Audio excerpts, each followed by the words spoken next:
पुत्र मेरा मर गया है बड़ा, बच्चे जन्म निके निके। रब तो सुहा कोई आसरा नहीं। भाजी आ बच्ची भी नाल नो कोई आसरा नहीं, मजदूरी कर रहे हैं तो हूँ अगर वो भी नहीं कमरा किराए थे कोई मदद की जाए माड़िया बंदा वास्ते।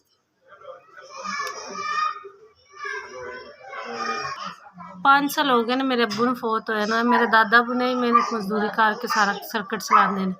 तो मेहरबानी कोई इमदाद हो सके। 4 भैन अस छोटियां ने मेरे तो, बाकी मैं ही वड्डी हाँ। ए मेरी अम्मी ने, मेरे दादा अब्बू बुजुर्ग हो गए ना, उन्होंने कोई काम नहीं होंदा, उन्होंने नहीं कर सकते, बस बड़े हो गए ने बुजुर्ग। मेहरबानी साड़ी मदद की जाए, बहुत बहुत मेहरबानी, इमदाद कर दो साड़ी।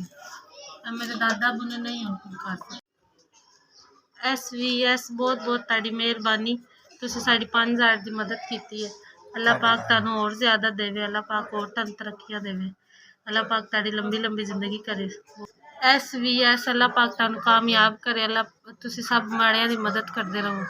SPS अल्लाह तुहाडा भला करे, अल्लाह इदू भी ज़्यादा दे जिन्ना मदद की साडी, अल्लाह तुहानूं कारोबार इदू भी ज़्यादा चलाए तुहाडा, माड़ियां दी मदद करते रहो, अल्लाह तुहानूं बच्चियां दी सब कारोबार।